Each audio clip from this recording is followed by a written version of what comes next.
নমস্কার, CNN24 এর সান্ধ্যকালীন সংবাদে আপনাদের সবাইকে স্বাগত জানিয়ে সাথে রয়েছে আমি মাম্পি। আসুন দেখে নেওয়া যাক আজকের সংবাদ শিরোনাম। শিলচর কলেজ রোডে ভয়ঙ্কর পথ দুর্ঘটনা, ঘটনায় গুরুতর আহত বেশ কয়েকজন।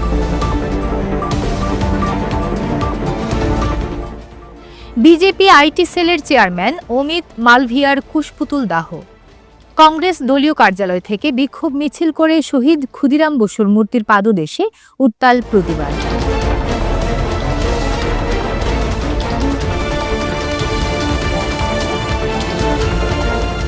খেল প্রেমীদের জন্য খুশির খবর, চতুর্থবারের মতো শুরু হতে যাচ্ছে এমএলএ কাপ লক্ষ্মীপুর 2025 ফুটবল প্রতিযোগিতা।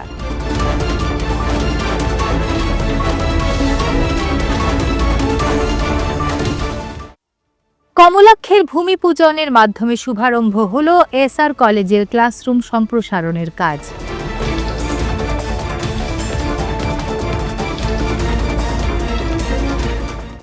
এবারে সংবাদ বিস্তারিত। শিলচর কলেজ রোডে ভয়ঙ্কর পথ দুর্ঘটনা সংঘটিত হয়। ঘটনায় গুরুতর আহত বেশ কয়েকজন। ঘটনাকে ঘিরে উত্তপ্ত পরিস্থিতি সৃষ্টি হয় কলেজ রোড এলাকায়। মঙ্গলবার রাতে 11টার সময় শিলচর কলেজ রোড এলাকায় ভয়ঙ্কর পথ দুর্ঘটনা সংঘটিত হয়। এই ঘটনাকে ঘিরে উত্তপ্ত পরিস্থিতির সৃষ্টি হয়। সূত্রের খবর, সিআরপিএফ বাহিনী এবং বিশাল পুলিশ বাহিনী মোতায়েন করা হয়। ঘটনার বিবরণে জানা যায়, একটি 4 চাকা বাহন দ্রুত গতিতে এসে সজোরে ধাক্কা মারে একটি টুকটুকি গাড়িকে, আর এতে গাড়িতে থাকা বেশ কয়েকজন গুরুতর আহত হন। ঘটনাস্থলে পুলিশ উপস্থিত হয়ে স্থানীয়দের সহযোগিতায় আহতদের উদ্ধার করে চিকিৎসার জন্য শিলচর মেডিকেল কলেজ হাসপাতালে প্রেরণ করে। আহতরা সেখানেই চিকিৎসাধীন। এদিকে 4 চাকা বাহন এবং টুকটুকি গাড়িকে ট্রাফিক পুলিশ ঘটনাস্থল থেকে নিজেদের হেফাজতে নিয়েছে।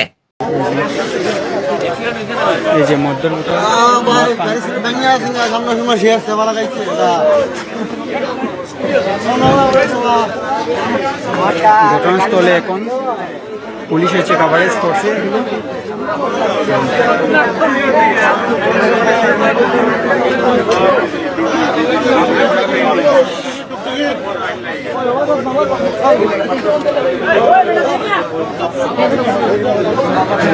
বাহিনী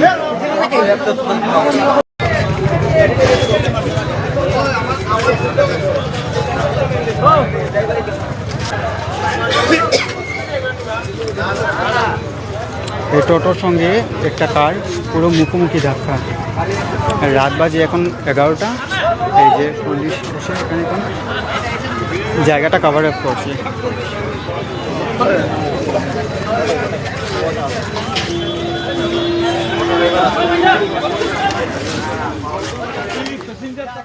সিলেটি ভাষাকে বাংলাদেশি বলে অবমাননা করায় শিলচরে কংগ্রেসের উত্তাল প্রতিবাদ। বুধবার শিলচর ইন্দিরা ভবন থেকে প্ল্যাকার্ড এবং ব্যানার সহ বিজেপি আইটি সেলের চেয়ারম্যান অমিত মালব্যর কুশপুতুল নিয়ে রাজপথে জোরদার স্লোগানের মাধ্যমে শহীদ ক্ষুদিরাম বসুর মূর্তির পাদদেশে জমায়েত হয়ে বিক্ষোভ প্রদর্শন করেন দলের নেতাকর্মীরা।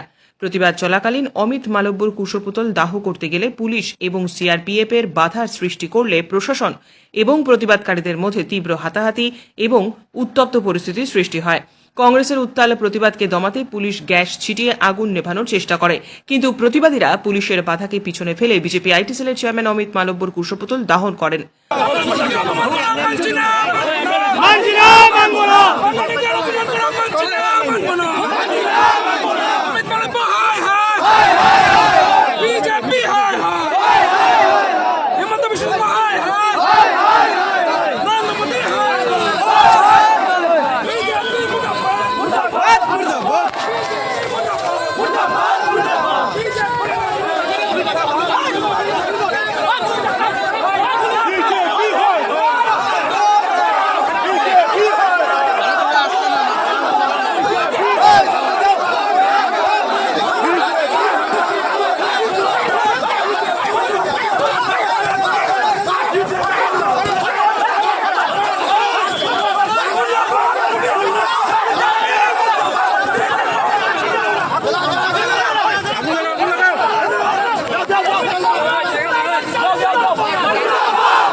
পরে পথ অবরোধ করে নানা স্লোগান এবং বিক্ষোভে মুখরিত করে তোলেন গোটা এলাকা।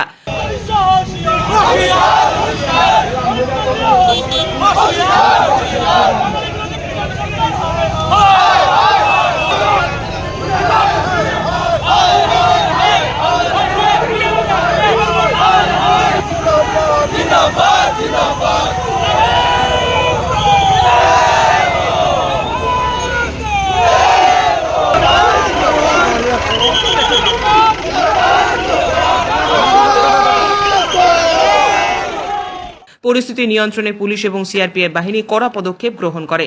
এদিকে সংবাদ মাধ্যমের সঙ্গে কথা বলতে গিয়ে জেলা কংগ্রেস সভাপতি সজল আচার্য, প্রাক্তন মন্ত্রী অজিত সিং এবং তমালকান্তি বণিক সহ দলের অন্যান্য কর্মকর্তারা শাসক দল বিজেপির সমালোচনা করেন। বিজেপি আইটি সেলের চেয়ারম্যান অমিত মালব্যর ভূমিকা নিয়ে তীব্র নিন্দা প্রকাশ করেন। শাসক দলের কিছু নেতাকর্মীরা বিভিন্ন সময় বাঙালি বিদ্বেষ মন্তব্য করে সমাজে বিশৃঙ্খলা সৃষ্টি করছেন বলে অভিযোগ কংগ্রেসের। বিষয়টি নিয়ে শিলচর জেলা কংগ্রেসের তরফে জেলা শাসক মারফত দেশের মহামান্য রাষ্ট্রপতির উদ্দেশ্যে একটি স্মারকলিপি প্রদান করে অমিত মালব্যর বিরুদ্ধে কড়া ব্যবস্থা গ্রহণের দাবি জানান তারা।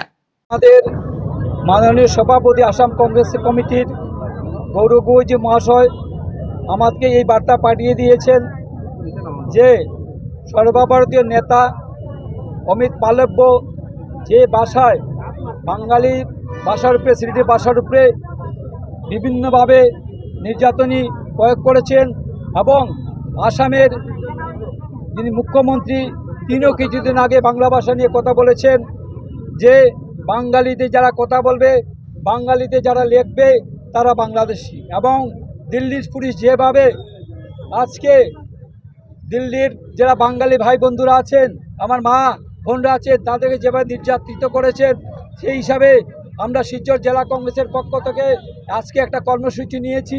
সেই কর্মসূচির মাধ্যমে আমরা সেই যেটা মন্তব্য করেছেন আমাদের মালব্য মহাশয় যিনি বিজেপির নেতা, এটাকে আমরা ধিক্কার জানাই। এবং সেই সঙ্গে আমরা একটা কথা বলি যে বাংলা ভাষা আমাদের মাতৃভাষা, বাংলা ভাষা আমাদের শরীরের রক্ত এবং 11 শহীদের কথা আমরা ভুলিনি।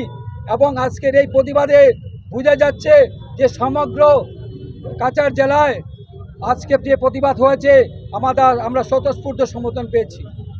এবং এখানে আমাদের পুলিশ ভাইরা প্রশাসনিকভাবে অনেক কর্মীকে হেনস্থা করেছে, আমি সেটাকে ধিক্কার জানাই।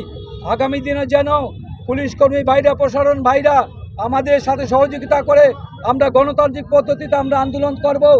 আমরা যে কোনো সমস্যা নিয়ে, যে কোনো ভাষা নিয়ে আমরা আন্দোলনের প্রস্তুতি রাজি আছি। এবং আমরা চাই কাছাড় শান্তশিষ্টদের জেলা, সেই জেলা আগামী দিনে যাতে শান্তশিষ্ট থাকে এবং আমরা সবাই মিলে ঐক্যবদ্ধভাবে সর্বদলীয় সর্বধর্মের মানুষ যত একত্রিতভাবে বসবাস করতে পারি, সেই দিকে আমরা জেলা কংগ্রেস এগিয়ে যাব। এবং ভারতবর্ষের সমস্ত বাঙালিদেরকে আজকে আমরা জানিয়ে দিতে চাই যে ভারতবর্ষের যত বাঙালি বাইরে আছেন তাদের পাশে কংগ্রেস আছে। এবং আমাদের রাহুল গান্ধীজি থেকে শুরু করে আমাদের গৌরব গগৈজি থেকে শুরু করে এইটা নিন্দা জানিয়েছেন। এবং আগামী দিনে আমরা যদি অমিত মালব্যকে সেইভাবে শাস্তি দেওয়া না হয়, তাহলে আগামী দিনে আমরা আরো আন্দোলনে আমরা থাকবো। আগামী 15ই আগস্ট থেকে এমএলএ কাপ লক্ষ্মীপুর 2025 ফুটবল প্রতিযোগিতা শুরু করার লক্ষ্যে আজ দলীয় কার্যকর্তা, খেল সংগঠকদের সঙ্গে আলাপ আলোচনা করেন মন্ত্রী কৌশিক রায়। আগামী 15ই আগস্ট থেকে লাবক চা বাগানের মাঠে চতুর্থবারের মতো এই ফুটবল প্রতিযোগিতার শুভারম্ভ হবে। উত্তর করিমগঞ্জের বিধায়ক কমলাক্ষের ভূমি পূজনের মাধ্যমে অসম সরকার প্রদত্ত এসওপিডিজি প্রকল্পের 1 কোটি টাকা ব্যয়ে ক্লাসরুম সম্প্রসারণের কাজ। এদিন সকাল 10টা নাগাদ কমলাক্ষের কনভয় কালাইন পৌঁছতেই কলেজ কর্তৃপক্ষের উষ্ণ সংবর্ধনার জোয়ারে ভাসেন কমলাক্ষ। কালাইন বাজার তিমাথা থেকে কমলাক্ষকে নিয়ে এনসিসির ছাত্ররা বিশাল বাইক মিছিল করে পৌঁছয় কলেজ রোড কালীবাড়ির সম্মুখে। সেখানে এনসিসির ছাত্রছাত্রীরা বরণ করে নেন তাকে মুখ্য অতিথি হিসাবে। সেখানে পুষ্পবৃষ্টি ঘটিয়ে মুখ্য অতিথিকে বরণ করে নেন কলেজ কর্তৃপক্ষ। সনাতন ধর্মীয় রীতিনীতি মেনে সকাল 10:30 নাগাদ ভূমি পুজোয় বসেন তিনি। এরপর হয় নিযুত ময়না প্রকল্পের উদ্বোধন। প্রদীপ প্রজ্বলনের মাধ্যমে অনুষ্ঠানের শুভারম্ভ করেন প্রধান অতিথি Kamalaksha De Purkayastha, circle officer Robert Toller, কলেজের অধ্যক্ষ ডাক্তার বিজিত গোস্বামী, কলেজ গভর্নিং বডির চেয়ারম্যান নারায়ণ মজুমদার সহ অনেকেই।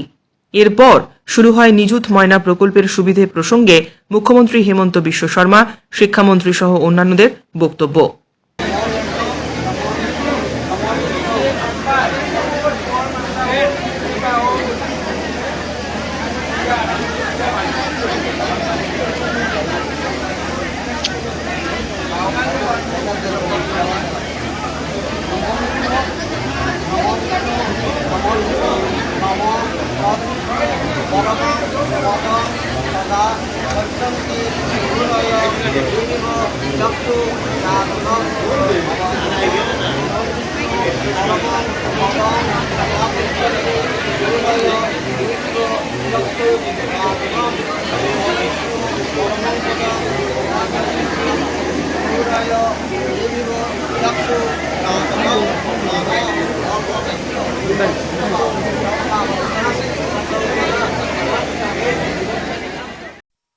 আজকের সংবাদ এ পর্যন্তই। ধন্যবাদ।